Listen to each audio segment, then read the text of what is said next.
Have you ever taken a shit that you're pretty sure is going to ruin your day? I have. When you're in the summertime, you got to make sure that where you're shitting is a decent environment. Do you ever get stuck in like a hot bathroom? Ugh. You have to take a shit and you're just like, oh my God, where like you're almost like suffocating yourself. Yeah. You're Oh, trying not to breathe and then or it's just not comfortable. or camping and you're just like, what am I supposed to do? Like a bear's gonna come and eat me if I don't bury this shit. Mega Dads Live is a mature rated podcast. It's for the mega dads, the mega moms, but not the mega kids. So put on those earmuffs and let's go!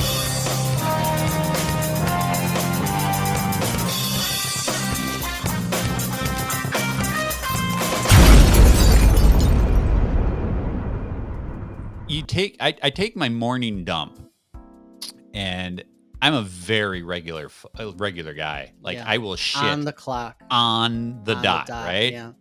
Shit on But the like, depending on how much you've been drinking the night before, you have different product, dot. right? Yeah. You know what I'm saying? Yeah. Ins and outs. Yeah, and uh, if you drop your morning deuce and it's like a vibe thing, right? Yeah, like it's you're a just vibe. like, I'm not happy with how that went. Yeah. And it just kind of fucks with your whole day. Yeah. What do you consider to be like a successful dump? Like, sometimes you walk out of a dump and you're like, fuck yeah, Yeah. I crushed it. And sometimes you walk out and you're just like, I can't make eye contact with anybody for the next 15 minutes because like I feel it in my aura, in my space. You want What's a good dump for you? It has to be a clean break. You know what I Yeah, mean? yeah. You want everything to be nice and orderly, kind of like Mhm. in its own packaging. Yeah. But like when the machine gets backed up and it's so like randomized and there's chaos, like no, I need a nice orderly single file line.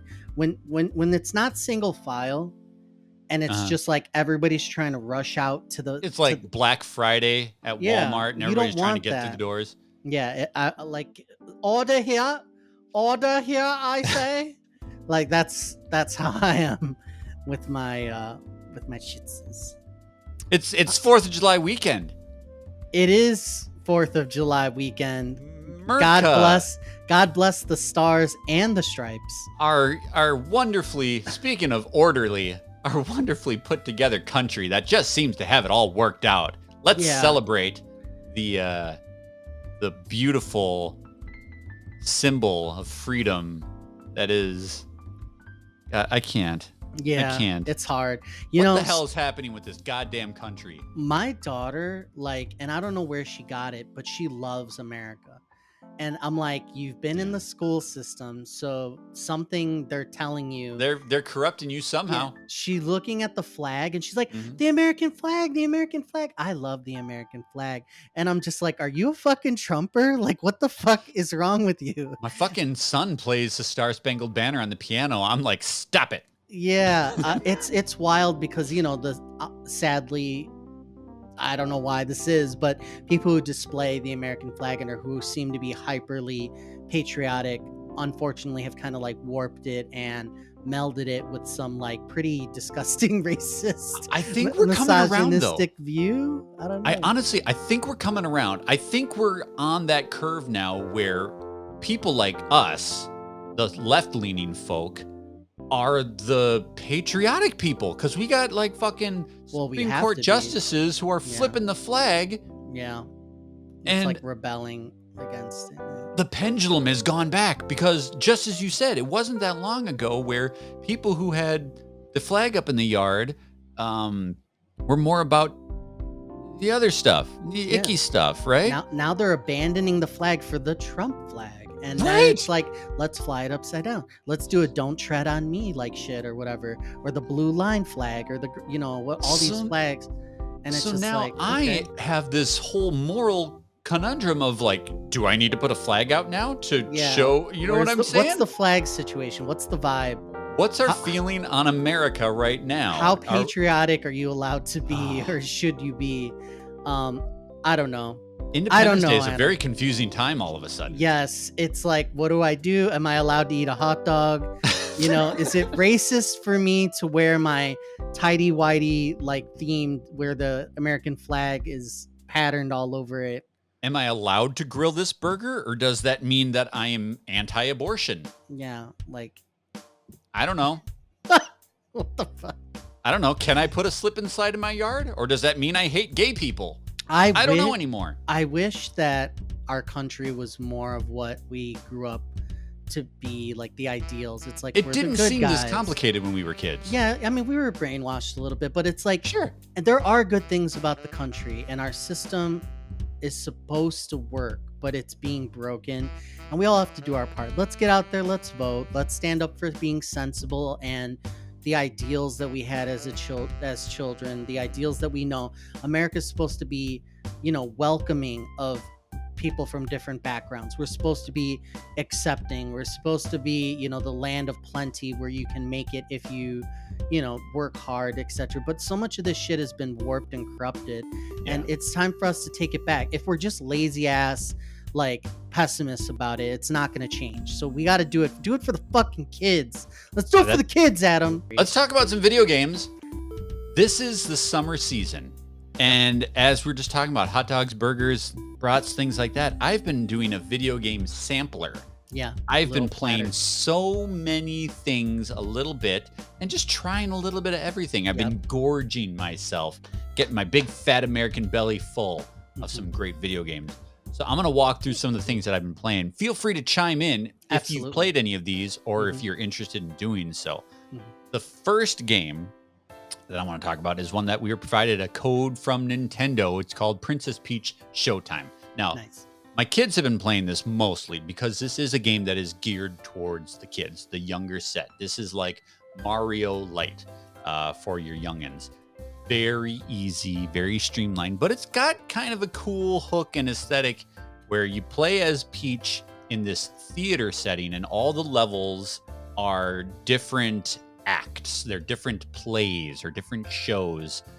Kind of like, honestly, this is kind of a running theme with Mario games and with Nintendo, where they have like very theatrical like senses. So there's like a Wild West town. And Peach dresses up as a cowboy, and your weapon is a lasso. There's like a Ninja Warrior one where you're a shinobi, and it's more stealth based, and you're crawling through the grass. There's one where Princess Peach is a baker, and it's all mini games about making cakes and stuff. Very family friendly, very much geared towards the kids. My daughter loves it. She is a very not skilled gamer. She likes playing with the family, but she gets frustrated easily when we play games like Mario or Sackboy together. So this is a very low stakes kind of game that she can play and not get that frustration of getting killed or beat down or not being able to beat the boss, because it's just very simple mechanics, and it switches it up a lot. Kids have small attention spans, so to change the formula of the game like every other level is fun for them. So we thank Nintendo for that code. The kids have been enjoying it quite a bit, and I like watching it because it's got that Nintendo flair of like they're doing a lot with a little. Like Switch is not a very powerful device, but they can come up with some pretty cool looking aesthetics and work around that. Have you seen anything of this game? Obviously, this is probably not your type of jam. Yeah, it's sad that it hasn't gotten like the amount of attention that it probably deserves, because it looks like a pretty polished game. And I had played some Peach-centric game on the 3DS, I believe it was, where she had her emotions. I forget which one. And I played that, and I liked it. I enjoyed it. I think this is a good, kind of a B-title thing. I think it's cute that she changes her outfits and goes into the different levels. So I see that there's a lot here. It got decent reviews, I would say. So there's a demo that's available, and I didn't realize that. So I think it's got me to try the demos. So your daughter might like it. It's very, very easy to pick up and play. And like I said, my daughter just loves it because it's kind of like Mario, but Barbie a little bit too, with all the dress up mechanics and stuff like that. So she loves really Baby digs it. Peach. Baby Peach is her jam. So yeah, this is cool. Okay, great. Next game that I've been playing just came to PlayStation Plus with a little bit of controversy. It's Tomb Raider Legend. This is my favorite Tomb Raider game. Tomb Raider has undergone 2 different reboots. So there was like the original series on the PlayStation 1 and then moved to PlayStation 2. And then they rebooted it into Tomb Raider Legend. We had Tomb Raider Anniversary and Tomb Raider Underworld. And then most recently, they rebooted it again to the Survivor trilogy, right? The real gritty Lara Croft. But Tomb Raider Legend is like what I love about Tomb Raider in that whole 90s feel action movie where it's over the top and really tongue-in-cheek and silly, and you're doing backflips and dual-wielding Uzis and fighting dinosaurs and shit like that. The controversy comes in the fact that this game is not optimized. It is very much a PlayStation 2 game, looks like a PlayStation 2 game, and some people are up in arms about that because there was a PS3 version of this title, and it's on Steam, and it's a much more up-res version. This looks like you're playing on your PlayStation 2. Why is this? What happened? I don't really understand why they would go that route, but it's the same game. This is how I played it. I played it on PS2. So like personally, this is how I remember the game. So I'm having a great time with it. It's a lot of fun. It's very simple. It's got the whole summer movie blockbuster action theme going on, but like you're still doing puzzle solving and going into tombs. There's really cool motorcycle levels in this game. So like that was one thing that Lara always had in the games was her chopper, but you couldn't really drive it until Tomb Raider Legend. So there's a whole section where you're going through these desert sequences, and there's a caravan, think like Uncharted style. All these big trucks are throwing explosive barrels out at you, and there's motorcycles zooming around you, and you got to shoot the guys and go off jumps. So I love this version of Lara before she got too serious and too gritty. I love this game so much. So I'm playing this one right now. You ever play this? No, I didn't. And Tomb Raider up until like 1, 2, 3, like once it got to this level, I actually didn't play it. I don't know if it was not, hyped up too much at the time, but you know what I think would be good? A remake of something like this, in this style. Yeah. I think this would be really good. So. I actually picked this up for $1 a couple of months ago on Steam. So I have this on Steam as well. A good deal. So if you're interested, it's super ass cheap on Steam, and apparently it's a better version than what's on PlayStation Plus right now. It's a bummer that it's not higher fidelity, but it's still a great game. Cool. The next couple of games that I want to talk about are VR titles. Now I know you've poo-pooed me about this PlayStation VR, yes, and absolutely. Rightly so, because it is grossly undersupported by PlayStation, but there's been a recent push recently where they're starting to add PSVR 2 titles to PlayStation Plus. And one of these games is on PlayStation Plus right now as part of it actually got me to re-up to premium. It's available only on the premium tier. And they dropped Before Your Eyes, which is a fantastic game. They dropped Ghostbusters, Rise of the Ghost Lords, which is not a great game. I'm not going to talk about that one. And then this one is called Synth Riders. It is a Beat Saber-like game. Ooh. Now, Beat Saber is all about you're hitting notes, kind of like Rock Band-like or Guitar Hero-like, but you're actually physically hitting them with your hands because, of course, it's VR. And it's all done by, there'll be an arrow on the icon, which way you want to hit it. You have to swipe down, you have to swipe up, left, right, so forth. But Synth Riders does something differently that makes the game feel less like drumming and more like dancing. Now, the way Synth Riders does it is it's got the same thing. Your left hand has a color and your right hand has a color, and there's certain notes that you have to hit on this highway. But the way Synth Riders does it is instead of hitting an icon, you have to ride a ribbon. So you're still going down a highway, but there's a ribbon that kind of curves up or down and left, right, overhead. And so rather than hitting an icon, your hands are moving in a more organic fashion. Wow, I see the video now. I finally found it. Okay. And this is great. So you're just like swooping your hands.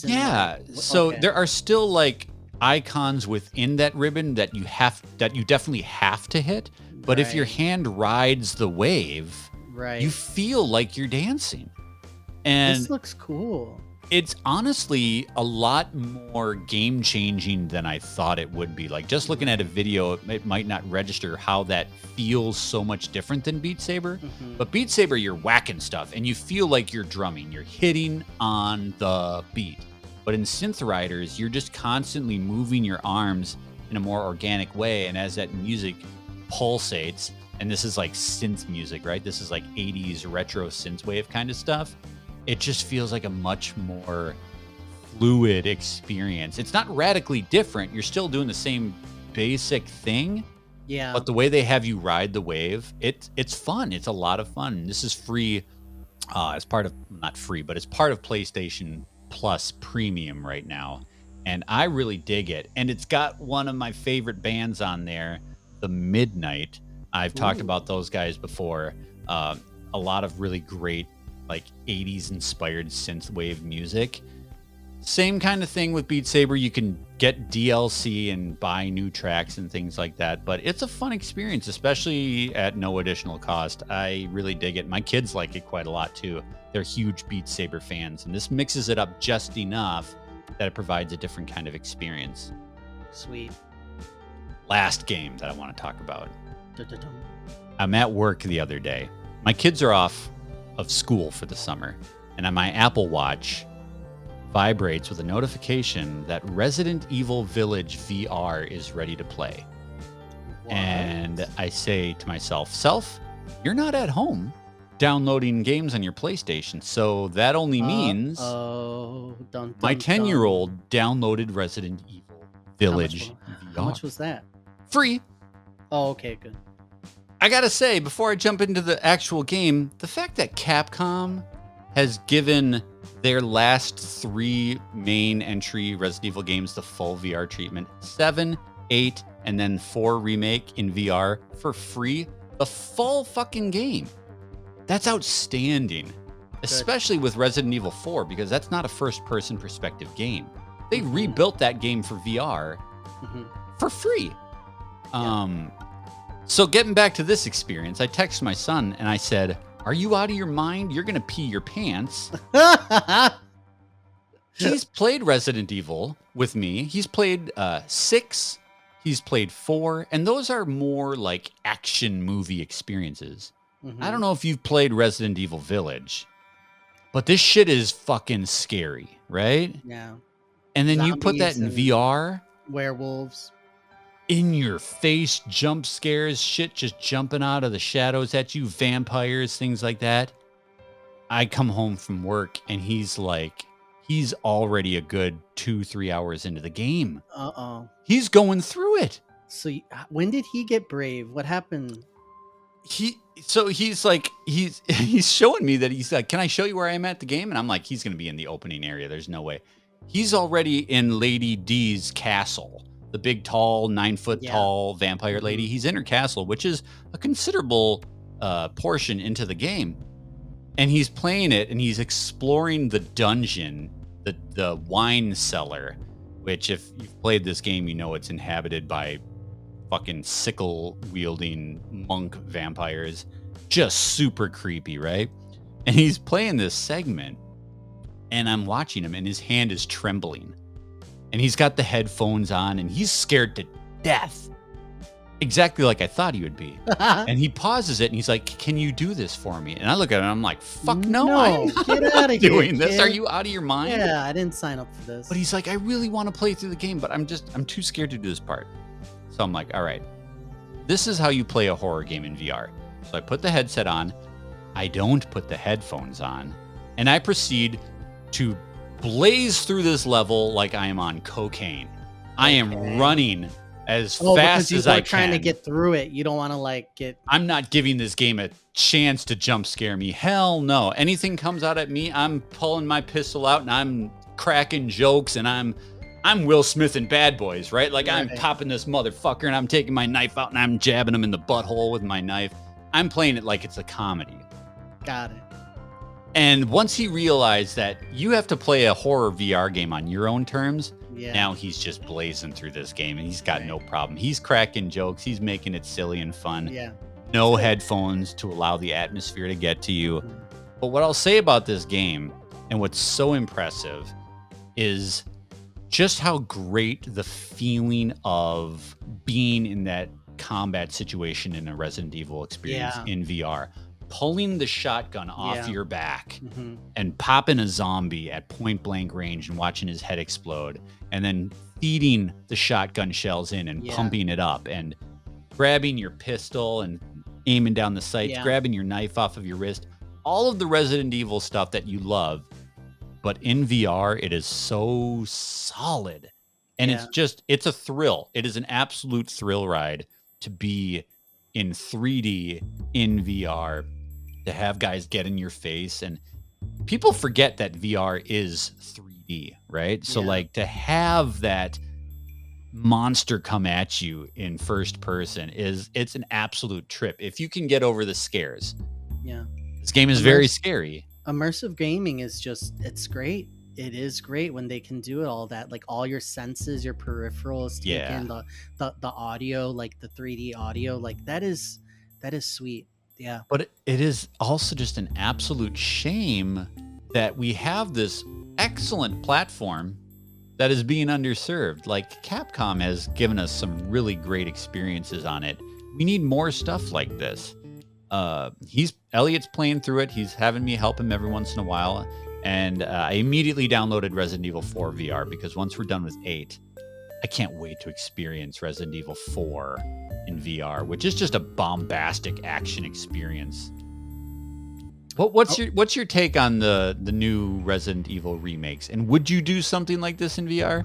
I've played less and less of the Resident Evils that were the Village, but the remake, Resident Evil 4, Resident Evil 2, like that is awesome. I don't know if I could handle that intensity in VR, playing 4 with the VR. It's a lot. I get spooked enough with the atmosphere of playing on just the standard screen in front of me. I don't know if I'd be able to do that. I love a good zombie game. I love the intensity and the action, but it almost gets too much. I'm like, okay, do I want to put myself in this, feeling like I have a life or death situation coming at me that's just so visceral? Do I want that? Is that enjoyable for me?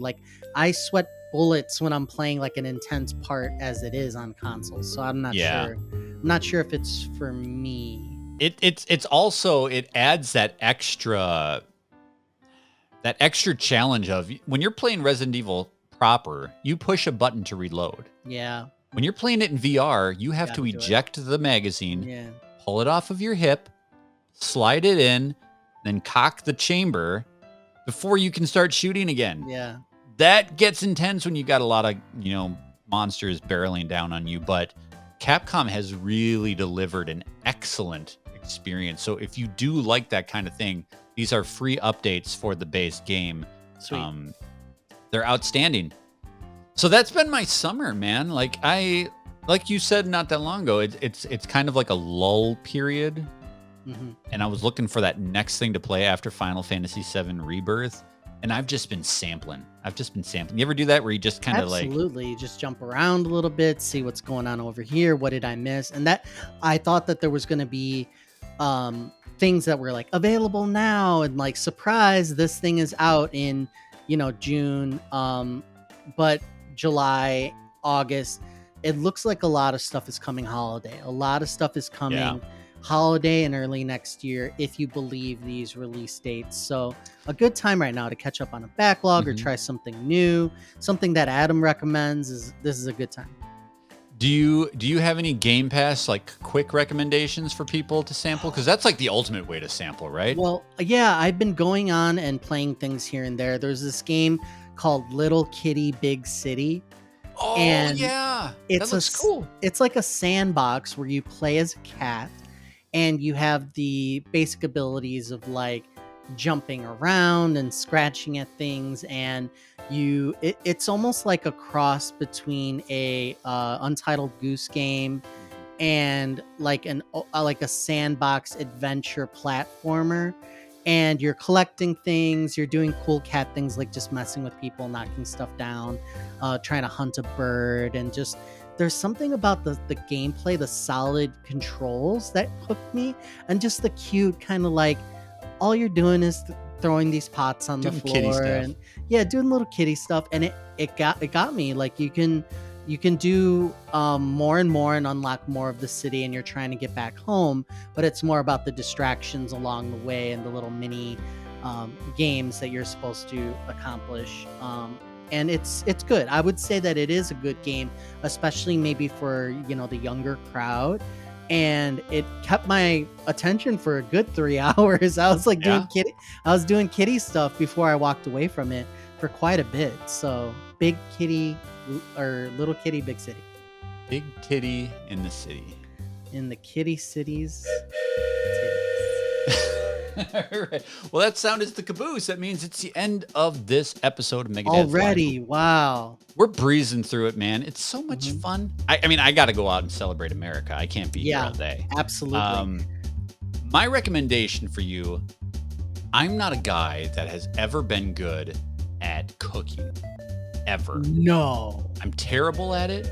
I don't like to do it. But I've recently discovered The that microwave. I kind of... What's that? The microwave. No, I've recently discovered that it's kind of fun to just source out recipes and dink around with them. And I made an interesting concoction that I think people might try. And it's good for the 4th of July. I made a Big Mac hot dog. What the hell? I was able to make Big Mac sauce, homemade Big Mac sauce. Okay, yeah. And I diced up some onions. And if you put Big Mac sauce and diced onions on a hot dog, that's really freaking good. I'm discovering that I like less and less to put traditional stuff on my burgers and my hot dogs. Yeah, you're gonna. I like special sauces. Yeah. I like lots of different fixings and maybe a little spice on there. Maybe a little jalapeno. Try some new stuff on whatever you're grilling this weekend. Sauerkraut. I don't know if I'll go that far. You're a Chicago guy. I'm sure you put all sorts of stuff on your hot dogs. But so this 4th of July weekend, I'm trying something a little different. I'm gonna mix it up. No ketchup, no mustard. Make something different. Just explore something that's a little bit more traditional. Like you can make a boring ass hot dog into something more fun if you just do a little bit of research. What's in your caboose? Here's my recommendation, everybody. Fireworks safety. Okay, go to a show where you're, very far and let someone else do the fireworks for you and watch them from afar. And you don't have to do the work. You don't have to get in there with the fire and try not to blow your hand off or anything like that. It can be dangerous, especially with the little ones. They watch us and see how we do things. And then, sometimes you have you're grilling, you're having a couple beers, and then you're gonna go try and blow off some fireworks. Just be careful with it. Make sure that you have plenty of space between you and the youngins. I would not shy away from using a little protective eyewear. Your eyes are very sensitive. Just everybody walk away safe this year. Unfortunately, the ERs are jam-packed every single 4th of July from people who just slipped up. So don't do it. Be careful. I will tell you a story about last year's Independence Day. We picked up some fireworks on the way home from my in-laws last year, and we don't normally do this. Like we're not fireworks people. Yeah. But we're like, let's do it. Let's just try it out. Yeah. And we go in the cul-de-sac, and everybody's out of town. Nobody's around, thank God. My wife puts this firework on the ground sideways.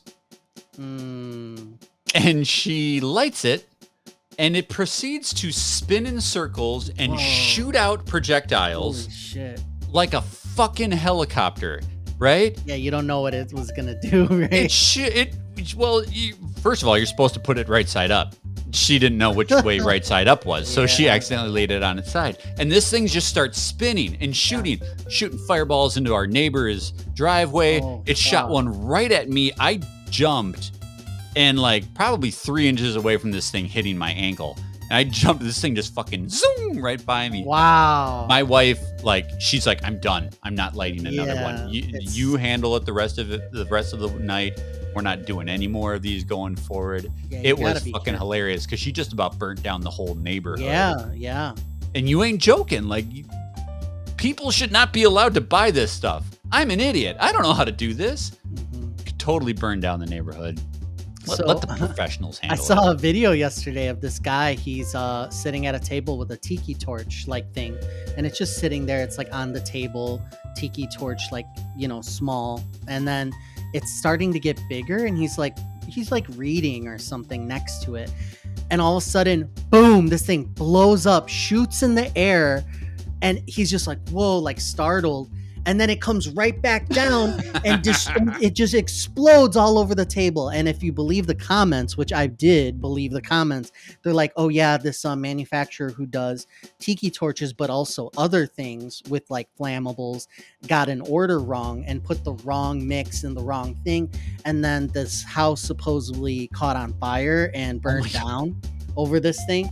So you just never know. Like with fireworks, sometimes you don't know if it's going to spin, shoot up, explode, you know, do a color. Like it's just not good. You look at the packaging, it's all in like Chinese or whatever. You got to be careful, people. Be safe. Be safe. That is our message. Please be safe. We want to see you back here again for the next episode of Mega Dads Live. We'll have a good one. Bye, Antonio. I love you. Bye. Love you. Have a good one. America.